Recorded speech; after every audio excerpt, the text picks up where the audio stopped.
Bismillahirrahmanirrahim.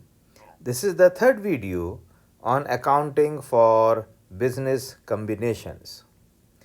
In this video, we will solve an exercise on how to record journal entries on the books of parent company on purchase of the assets and assumption of the liabilities of the subsidiary.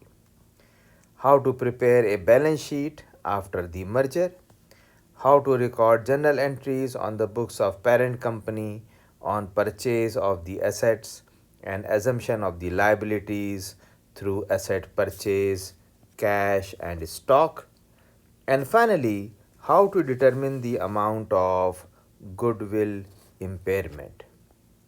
Please like, subscribe and share my channel to search for accounting lessons and hit the notification bell button to alert you for the latest video. For all of your questions, comments and suggestions, please put them in the comment section below. And for webinar and guest speaker invites, please send me a message at accountingamir@gmail.com. Accounting is AK. We hope that this video helps students in their academic development and teachers in enhancing their lesson plans and teaching methodologies. We also hope that this video helps fresh graduates who want to refresh their learning on accounting for business combinations. So let us start with solving an exercise on how to record journal entries on the books of parent company on purchase of the assets and assumption of the liabilities of the subsidiary.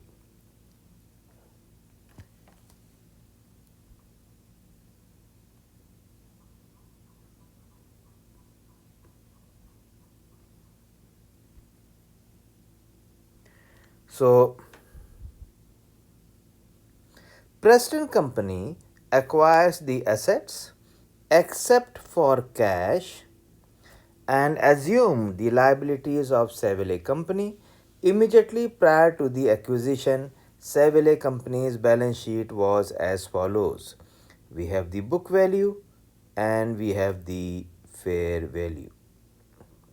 We have the assets over here and we have the liabilities and equity. Prepare the journal entries on the books of Preston Company to record the purchase of the assets and assumption of the liabilities of Savile Company if the amount paid was 1,560,000 in cash. So remember that they are acquiring the assets except for cash. So we have receivables for 228.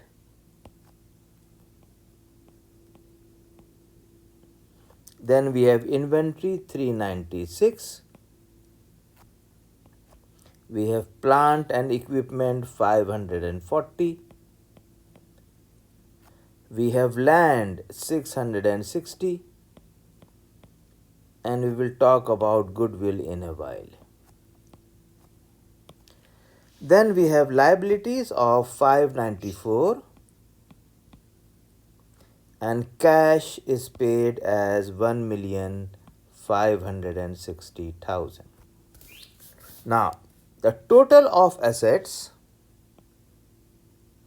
is 1,824,000 and the total of credit is 2,154,000. And you can see that since the credit is more than the debit, so credit minus debit, that is 1,824, this is equal to 330,000, and this balancing figure is the amount of goodwill. Then we move on to part B, and in part B they say repeat the requirement in A, assuming that the amount paid was 990,000 and not 1,560,000. So once again we have the same receivables 228, inventory 396, plant and equipment 540, land 660, and there is no goodwill over here. So we have the liabilities 594, and we'll talk about why there is no goodwill over here. We have liabilities of 594, and we have paid 990,000 now. Now the total of assets is, or the debit is 1824, and the total for credit is 1584, and the difference now is the gain on acquisition, and that is 240,000. Okay.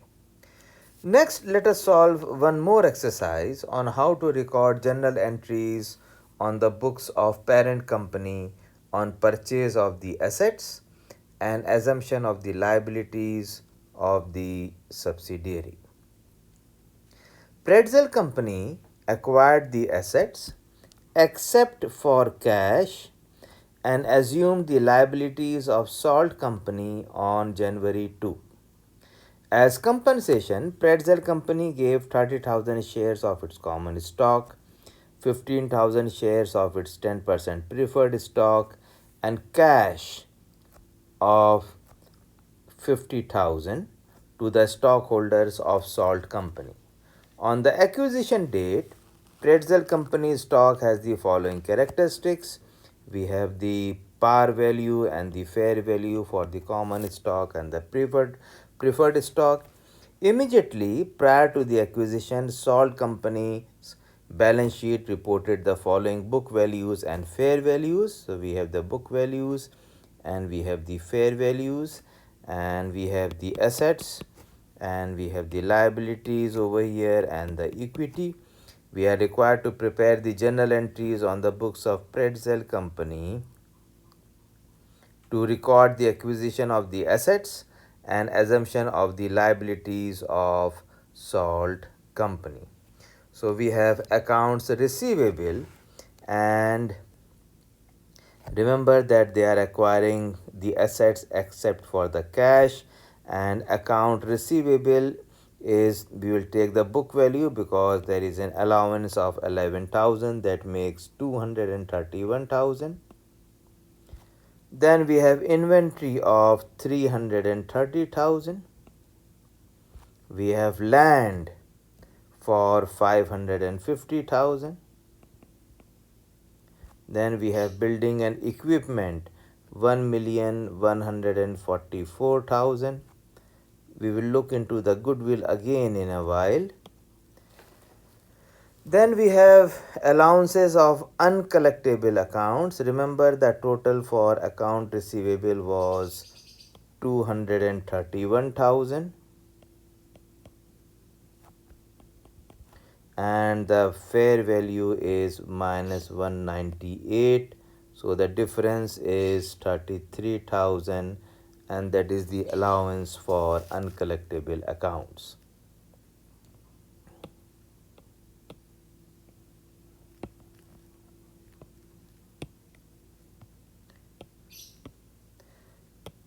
Then we have the current liabilities, and current liabilities are 275,000.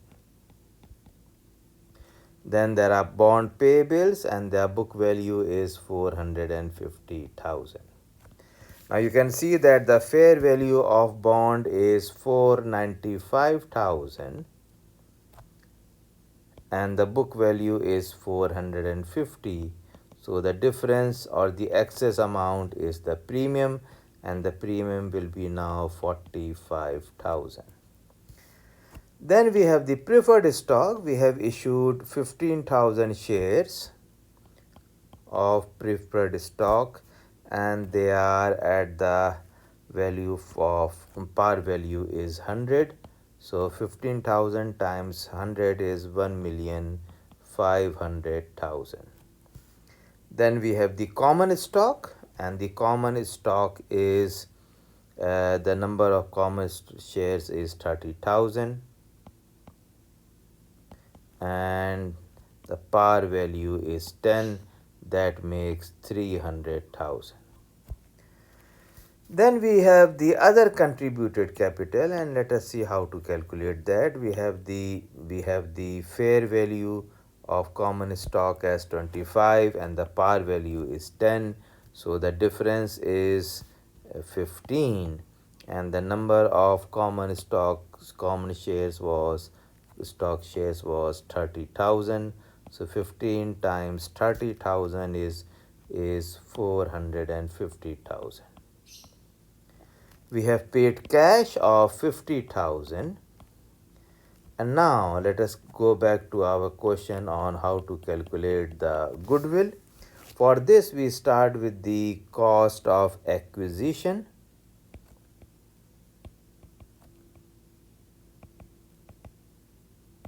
and cost of acquisition is the amount we have paid for as preferred stock, 1,500,000. To this we add the common stock and other contributed capital, that will be 750,000, and the cash that we have paid 50,000. So the total comes out to be 2,300,000. From this we are going to subtract the fair value of net assets,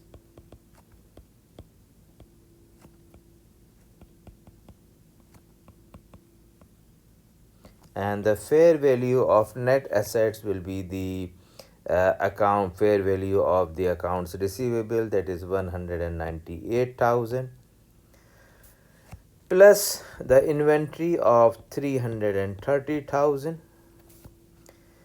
plus the land 550,000, plus the building and equipment of 1,144,000, and from this we are going to subtract the current liabilities of 275,000 and the bonds payable, that is 495,000.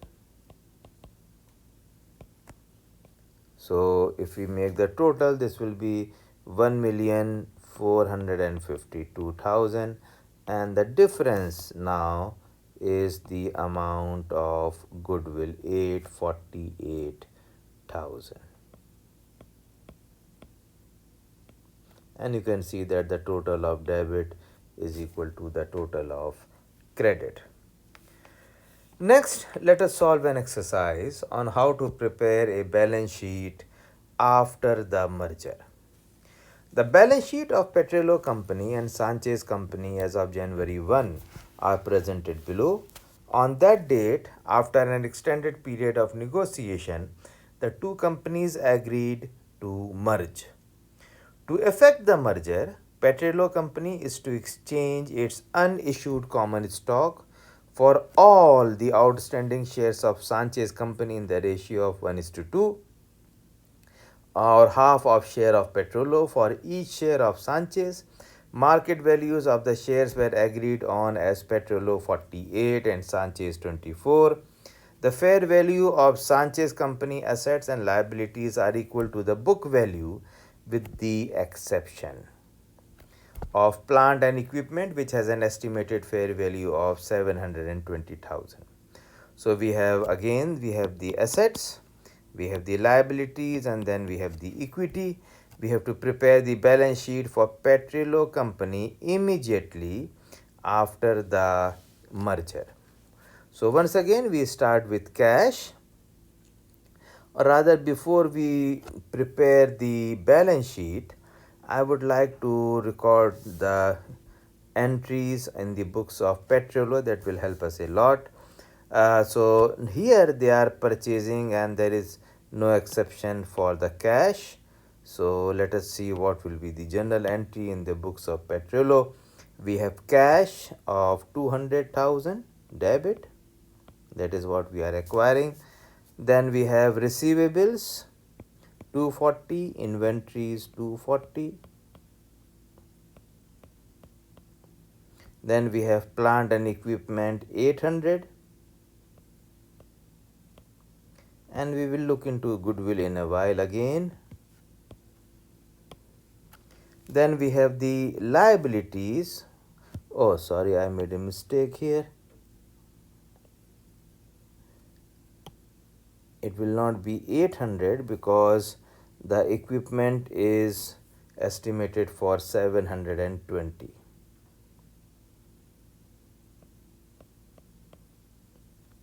And we will be recording goodwill in a while. Then we have liabilities of 320. Then we have common stock, and you see we are acquiring all the shares of Sanchez, and the value is 1 for 2 shares of 1 share of Petrolo for each 1 share, half share of Petrolo for each share of Sanchez. So that means 800,000.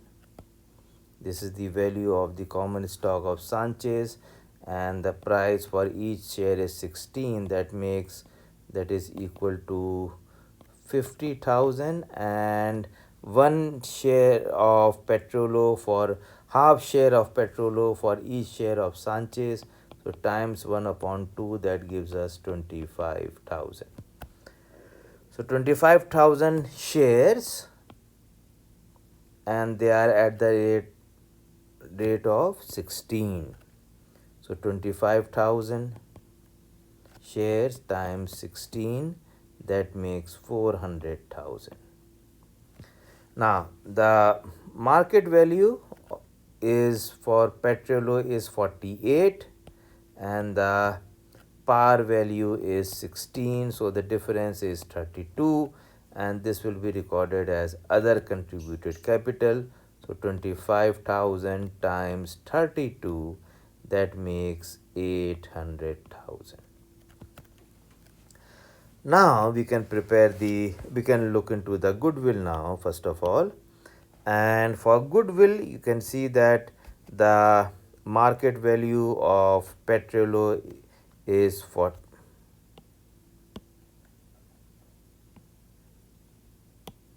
market value is 48,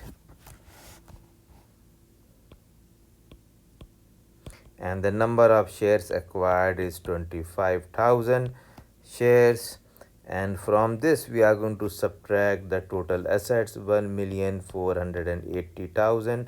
Don't forget that the fair value of plant and building is 720 and not 800, so the difference is going to be how much? It is going to be 80,000, and there is a liability of 320,000. So if we calculate, this is equal to 1,200,000 minus 1,080,000, that gives you 120,000. So the amount of goodwill is 120,000. Now we can prepare the balance sheet, and in order to prepare the balance sheet, we have cash 480 plus 200, that is 680,000. Then we have receivables 480 plus 240, that makes 720,000. Then we have inventories of 2,240,000, that means 2,240,000. Then we have plant and equipment, and don't forget that we have 3,840 plus not 800 but 720, that makes 4,560,000. And then we have goodwill, we have already recorded before, 120,000. So the total is 8,320,000. So the total for equity will again be 8,320,000, and we fill into the other information, like there is liabilities, and the liabilities are 1,200,000 plus 320, that makes 1,520,000. Then we have common stock, and common stock is 3,440 plus the common stock of Sanchez that we have acquired, that is 400,000. So 3,440,000 plus 400, 3,000,004 plus 400,000, and this is equal to 3,840,000. Then we have other contributed capital, and other contributed capital is 400 for Petrolo, and for Sanchez it is 800. So 400 plus 800 is 1,200,000. And finally, we have the retained earning of 1,760,000. 1,760,000. And you can see that the two totals are equal. If they are not equal, then there is a mistake. Next, let us see how to record journal entries on the books of parent company on purchase of the assets and assumption of the liabilities through asset purchase, cash, and stock. Okay, P company acquired the assets and assumed the liabilities of S company for 510,000, where S company balance sheet was as follows. We have the assets over here, then we have the liabilities and the equity.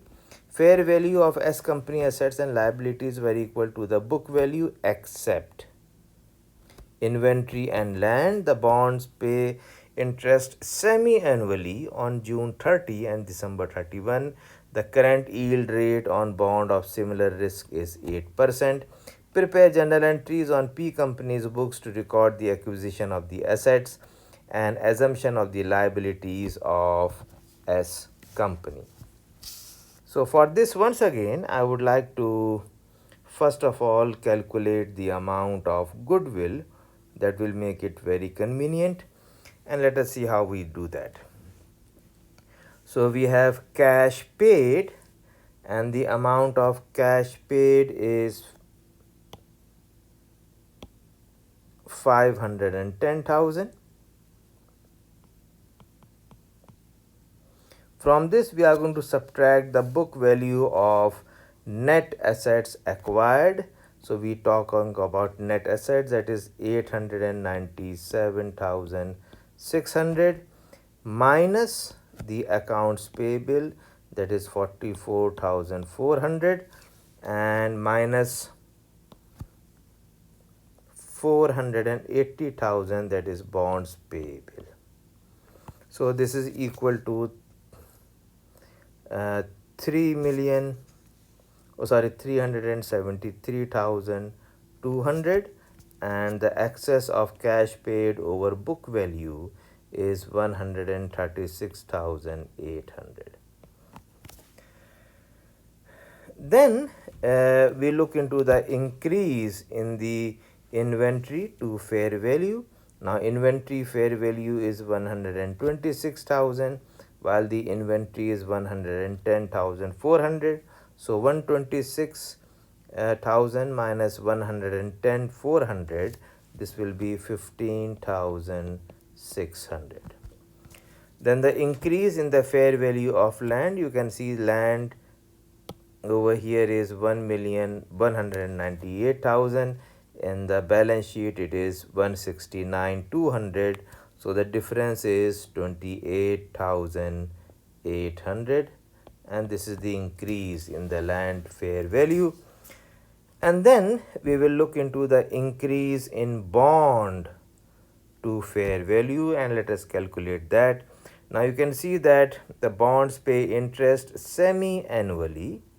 That means if we are going to calculate the present value of maturity, that is for 12 months, and because it is semi-annually, so the interest will be 8 upon 2, half. And if you look into the present value table, this will be 0.6246, and we will multiply this by the amount, the value of the bond, that is 480,000, and this will be 299,808. For the interest, again we follow the same. We have for the 12 months at the rate of 4%, and if you look into the present value table, it is going to be, because interest will be for every year, so that is going to be a annuity, and the annuity for 12 years is going to be equal to 9.38507. You can refer to the present value table for annuity, and this will be multiplied by, now you can see that we have the total of 480,000 is the amount of, let me clean up, the bonds are 480,000, and 10% of this amount will be 240 48,000, and this is semi-annually, so we divide by 2, that makes 24,000. So 9.38507 times 24,000 is equal to 225,242, and the total will be 525,050. So the total present value is 525,050, and the par value is 480,000. So the difference is 45,050, and this is the increase in the bond fair value, 45,050. So this will decrease the value in the net assets. So 15 plus 28 minus 45, that is equal to negative 650. So the net assets are actually decreasing. So 136,800 minus 650 is 137,450, and this is the amount of goodwill. You can see that 136,800, and when we minus this negative value, this becomes plus. So that's why it is 136,800 plus 650, that is 137,450. And now we can do our journal entry. First of all, we start with cash. So let me clean up again. So we have cash 96,000. We have receivables 55,200. We have inventory. Inventory is 110, but you can see that the fair value is 126. So it is 126,000. Then we have land, and it will not be 169 but rather 198. Then we have plant and equipment, and plant and equipment is 466,800. Goodwill we have just now calculated, 137,450.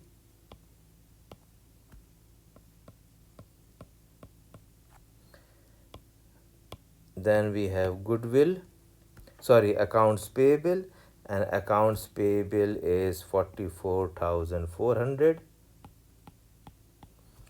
We have bonds payable, and bonds payable are recorded at book value 480,000. Premium on bonds payable is what we have calculated over here, 45,050. And finally we have paid cash 510,000. And you can see that the total of debit is equal to the total of credit. If they are not equal, then definitely there is a mistake. Next, let us solve an exercise on how to determine the amount of goodwill impairment. On January 1, 2010, Porsche Company acquired the net assets of SAB Company for 450.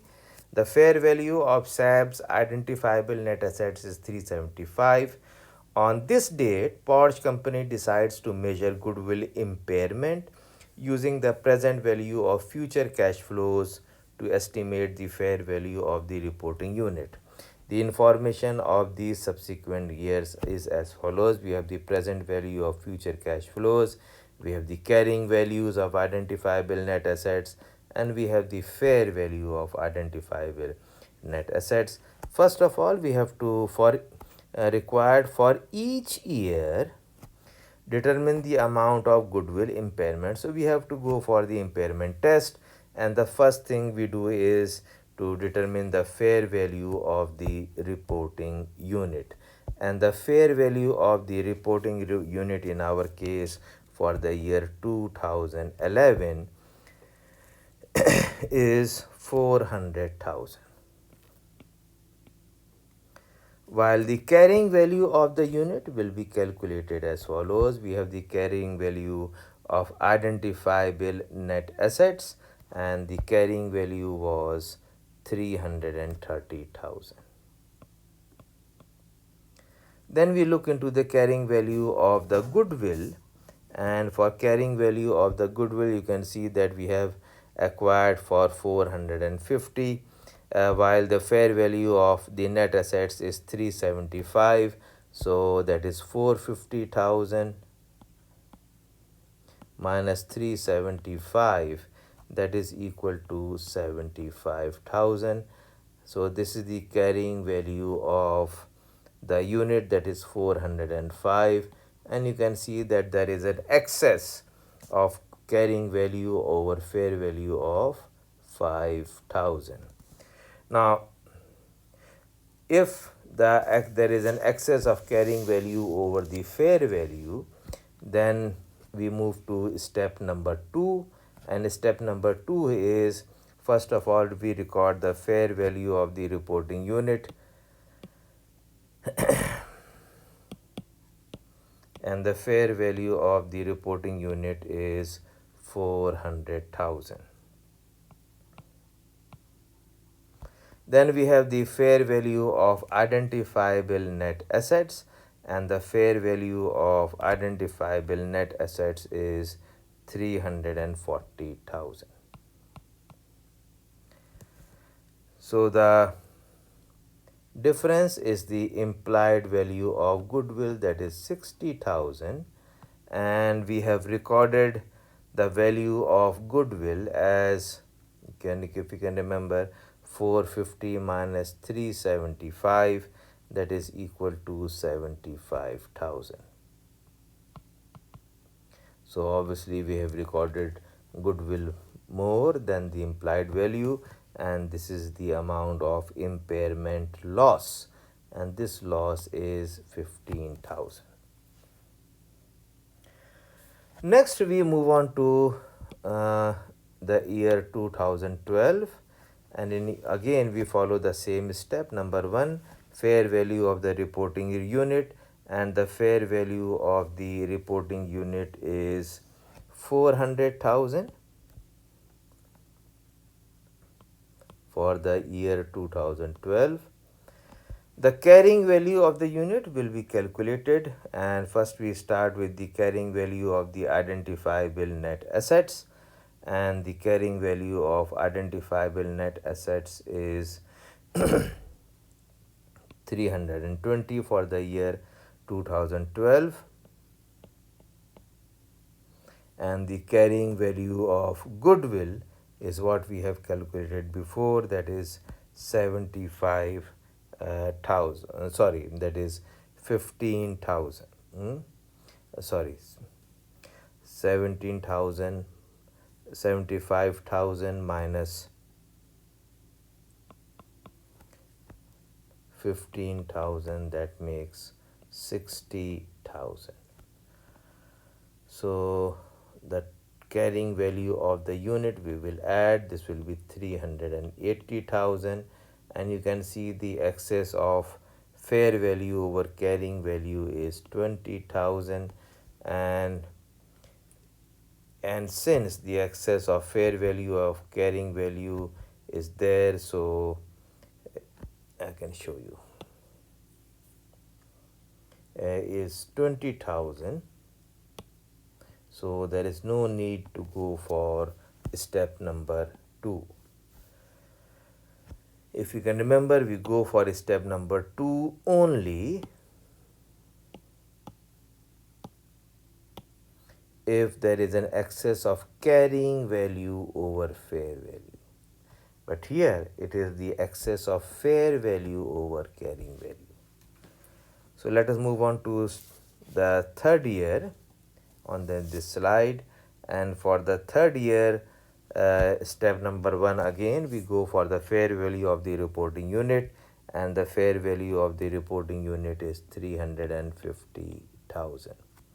Next we go for the carrying value of the unit, and the carrying value of the unit is carrying value of identifiable net assets, and the carrying value of identifiable net assets is 300,000,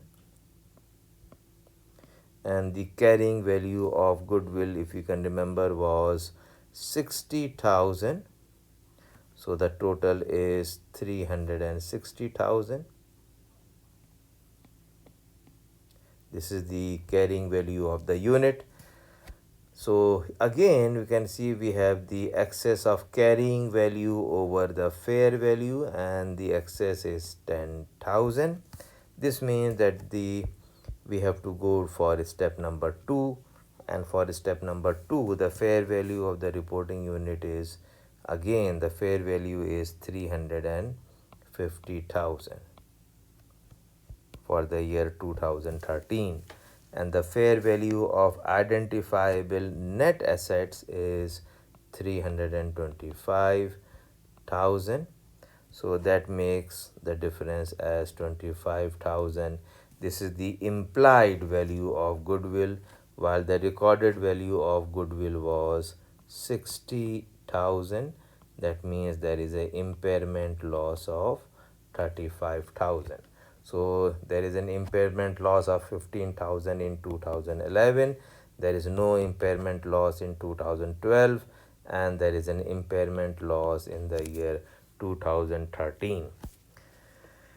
Then they ask us to prepare the journal entries needed each year to record the goodwill impairment, if any. Now obviously if there is an impairment loss is debit. For the year 2011 it was 15,000. So impairment loss was debit by 15,000, and goodwill will be decreased by 15,000. In the second year there was no excess, so we didn't go for step number 2, so there is no impairment in 2012. For 2013 the impairment loss was 35,000, and goodwill will be decreased by 35,000. Then we go to part C. How should goodwill and its impairment be presented on the balance sheet and the income statement in each year? So FASB specifies the presentation of goodwill in the balance sheet and the income statement, and it states that the aggregate amount of goodwill should be a separate line item in the balance sheet, and the aggregate amount of losses from goodwill impairment should be shown as a separate line item in the operating section of the income statement, unless some of the impairment is associated with a discontinued operation. So that is part C. And when we look into part D, if goodwill is impaired, what additional information needs to be disclosed? So in the period in which an impairment loss occurs, FASB mandates disclosures in the notes, a description of the facts and circumstances leading to the impairment, the amount of the impairment loss, and the method of determining the fair value of the reporting unit, and the nature and amount of any adjustment made to impairment estimates from earlier periods if significant. So this completes the third video on exercises on accounting for business combinations. I hope you have enjoyed this presentation, and if you found value in this video, then please like, subscribe and share my channel, and hit the notification bell button to alert you for the latest video. For webinar and guest speaker invites, please send me a message at accountingamir@gmail.com. Remember, effective questioning brings insight, which fuels curiosity, which cultivates wisdom. If you have any question or any suggestion regarding this session, then please put them in the comment box below or by email, and inshallah I will reply you back. Thank you so much and happy learning.